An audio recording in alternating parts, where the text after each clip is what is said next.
Todo País Está Endividado. Os Estados Unidos agora devem mais de 38 trilhões de dólares. O maior valor de sua história. A União Europeia carrega cerca de 14 trilhões. O Japão, quase 9 trilhões. Mesmo nas ricas em petróleo, como a Arábia Saudita ou potências de exportação, como a Alemanha e China, devem somas enormes. Mas aqui está o paradoxo. Se todo mundo deve dinheiro, a quem exatamente se deve? Este é o historiador financeiro, dinheiro, poder e história caladem. E nada é tão simples quanto parece. A dívida não é apenas fardo. E a arquitetura do mundo moderno. Cada guerra, cada crise, cada boom e cada colapso se apoia nesse andame invisível de IOUs promissórios. E, se você seguir a cadeia de credores por tempo suficiente, descubra algo inquietante. O mundo não deve dinheiro a ninguém em particular. Ele deve a si mesmo. Mas isso não significa que todos se beneficiam igualmente.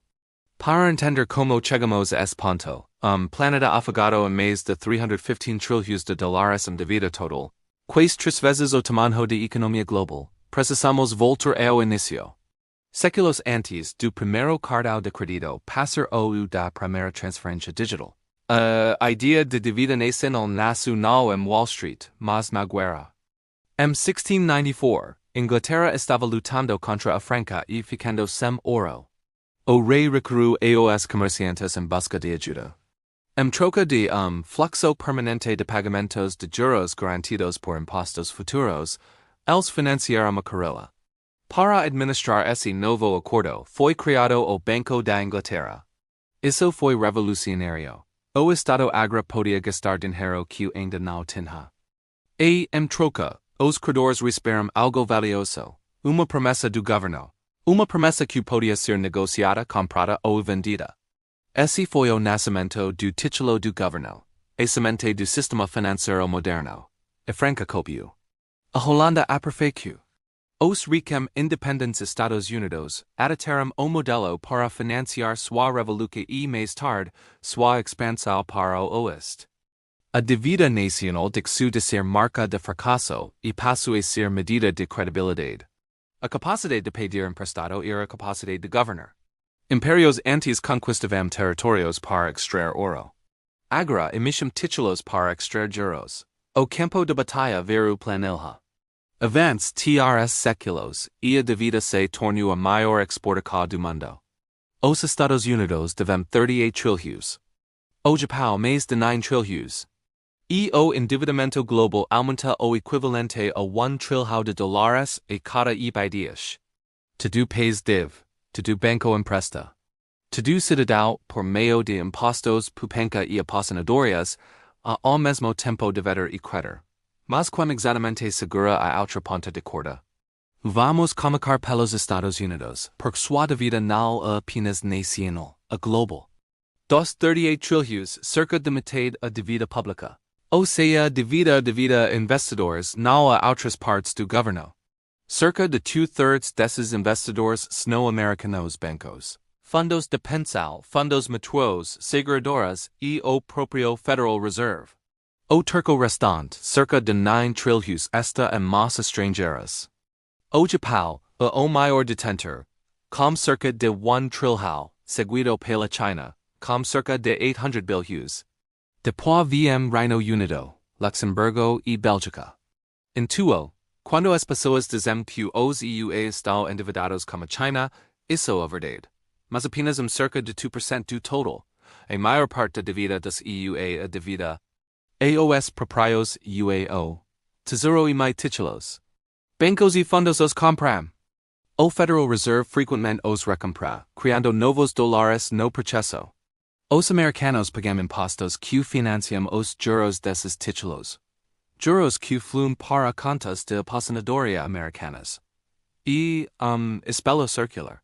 A dívida é real, mas o credor, grande parte, reflexo do mesmo sistema. E essa circularidade não é apenas americana, é global. O Japão empresta aos EUA por meio de títulos do Tesouro. Os EUA emprestam a Europa pelo FMI. A Europa empresta a países em desenvolvimento pelo Banco Mundial. E esses países, por sua vez, emprestam de volta as economias avançadas a guardar reservas internacionais títulos ocidente. Jogo planetário de batata quente, exceto que é batata a feita de promessas. Cada país segura o de outro. Cada promessa é garantida por outra promessa. E como uma mesa de poker, cada jogador pega fichas emprestadas do próximo. É a única regra que mantém o jogo vivo a que ninguém pode levantar da mesa. Mas há uma quarta camada, a mais poderosa de todas, os mercados. Por trás de cada título do governo existe uma tia de instituições, fundos de hedge, fundos de pensão, fundos soberanos e bancos centrais administrando dezenas de trilhões em ativos. Eles são os verdadeiros árbitros do crédito. Eles decidem quem podem pedir emprestado barato e que pagará caro para sobreviver. Quando perdem a confiança, moedas colapsam, governos quem e economias inteiras podem ser reestruturadas de noite para o dia. A democracia decide quem governa. Os mercados decidem quem sobrevive. E o principal criador des mercado, o sumo sacerdote moderno del sistema, o Banco Central. Banco Central não apenas administram a dívida. Eles a fabricam. Toda vez que o Federal Reserve ou o Banco Central Europeu compra títulos do governo, cria novo dinheiro em troca. A dívida de balanco vira o ativo de outro. Cada dólar circulaquo representa uma unidade de dívida algum outro lugar. Não existe dinheiro sem dívida. Cada moeda, cada nota, cada dólar digital tem IOU, UTDivo gravado de forma invisível em sua superfície. Por décadas, esse ciclo se sustentou através da confiança caladas. Enquanto os investidores acreditaram que os governos continuarão pagando juros, mesmo que nunca quietemo. Principal, a máquina continua girando, mas o que acontece quando a confiança enfraquece? Já vimos isso antes. Na Grécia, Arling, a dívida do governo tornou-se impagável. Os detentores de títulos entraram em pânico.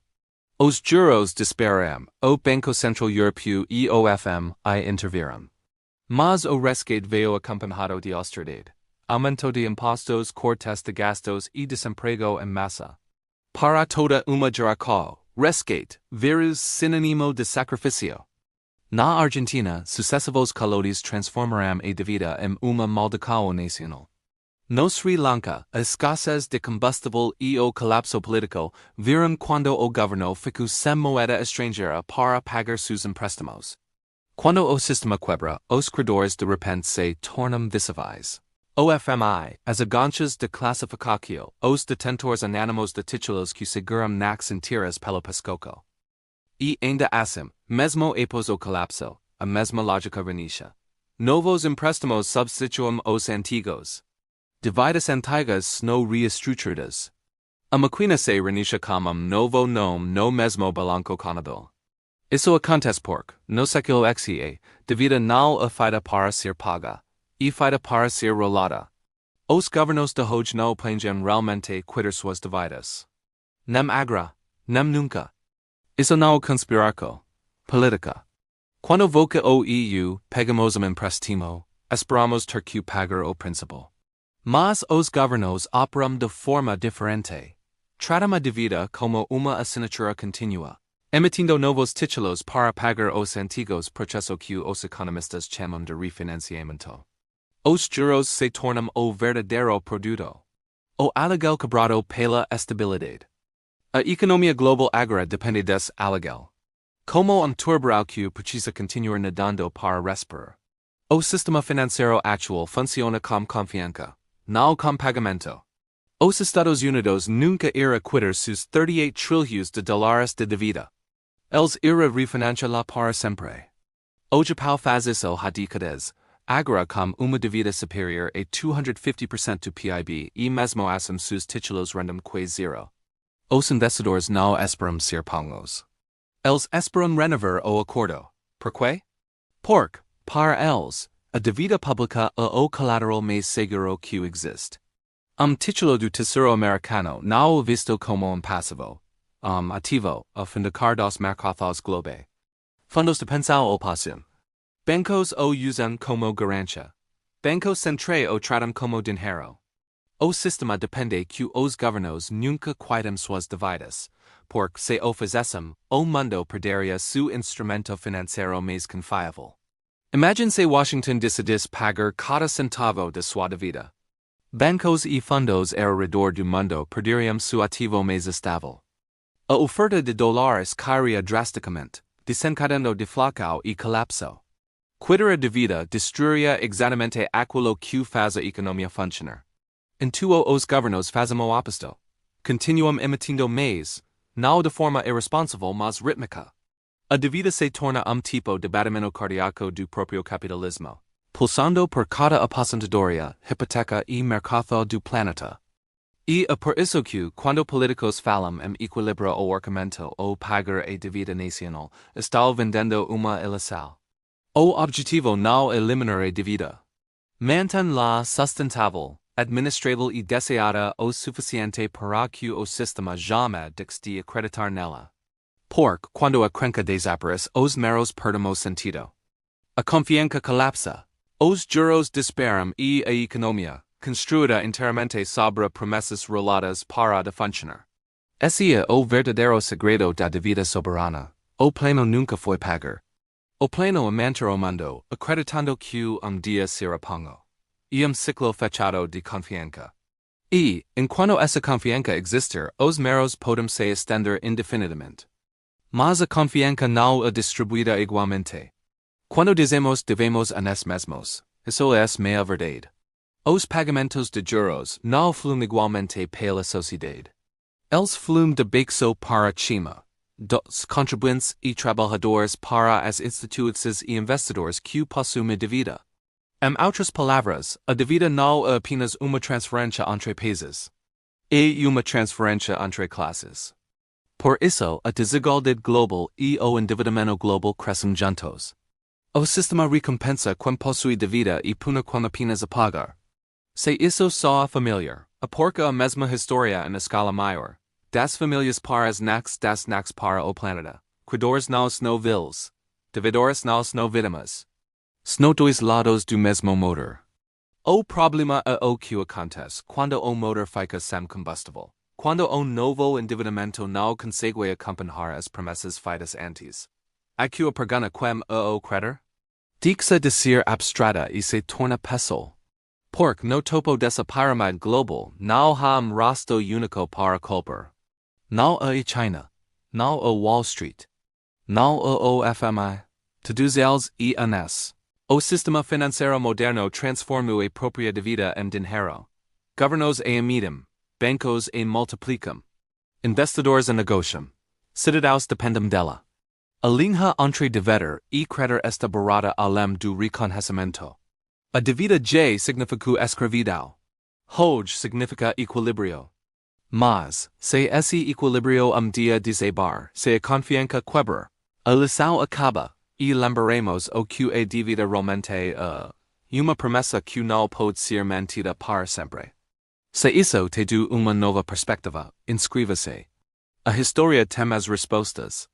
Eu vou te mostrar on procure.